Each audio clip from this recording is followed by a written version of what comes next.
আবদুল্লাহ মোহাম্মদ রাকিব প্রশ্ন করেছেন, মাজার জিয়ারতের সময় তাওয়াফ করা যাবে কি? অনেকে দেখি এই কাজ করে। আলা হজরত কি বলে?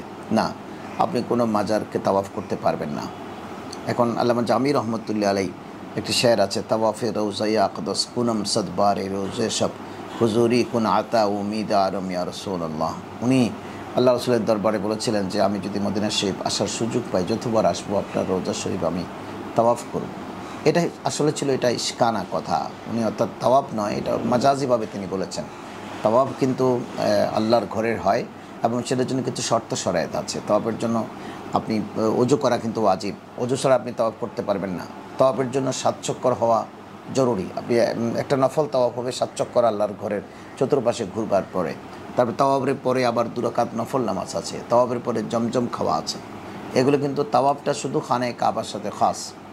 আপনি আর কোনো মাজারকে আপনি তাওয়াফ করতে পারেন না। যারা মাজার তাওয়াফ করে ওরা ভুলের মধ্যে আছে। মাজার হবে জিয়ারত। আলা হজরত এগুলো কিন্তু কখনো সম্পূর্ণরূপে এগুলো নিষেধ করেছেন, এগুলোর ব্যাপারে কড়াকড়ি করেছেন। আলা হজরত নিজে মাজার তাওয়াফ মাজার জিয়ারত করবার একটা প্রক্রিয়া বাতিল দিয়েছেন। উনি বলছেন মাজারে পাকের 4 হাত দূরে থাকবার জন্য, আদব সহকারে মাজারে প্রবেশ করবার জন্য মাজারের রওজা শরীফ থেকে 4 হাত দূরে থেকে সূরা ফাতিহা, সূরা ইখলাস শরীফ, দরুদ শরীফের নজরা পাঠ করে তারপরে মোনাজাত করে ওখান থেকে বিদায় নেবার কথা বলেছেন। কিন্তু আপনি গিয়ে ওই মাজারে পাকের চতুর্দিকে তাওয়াফ শুরু করবেন, এগুলো কিন্তু অতি বাড়াবাড়ি।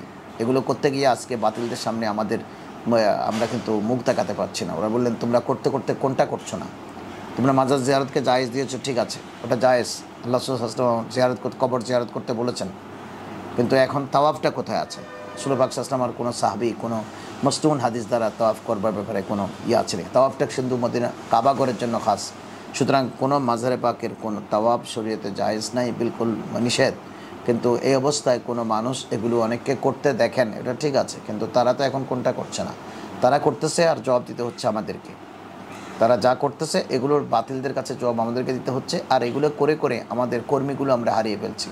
যেখানে আমাদের মানুষ ছিল, ওরা শিক্ষিত লোক যখন এটা দেখছেন যে আমরা এগুলো করছি শরীয়তের আওতার বাইরে, তখন কিন্তু এরা আমাদের দল ছেড়ে অন্যদের দলে ভিড়ে যাচ্ছে, অন্য বাতিল ফেরকার সাথে ওরা যুক্ত হচ্ছে। এতে করে বাতিলরা শক্তিশালী হচ্ছে, আমরা দিন দিন দুর্বল হচ্ছি। সুতরাং আমাদের অতি আবেগ থেকে এই কাজগুলো ছেড়ে দেওয়া উচিত এবং শরীয়তের উপরে পাবন থাকা উচিত। আলা হজরত সবচেয়ে বড় আলা হজরতের শান হচ্ছে যে ইনি এফরাত তফরিত পছন্দ করতেন না, অতি বাড়াবাড়ি।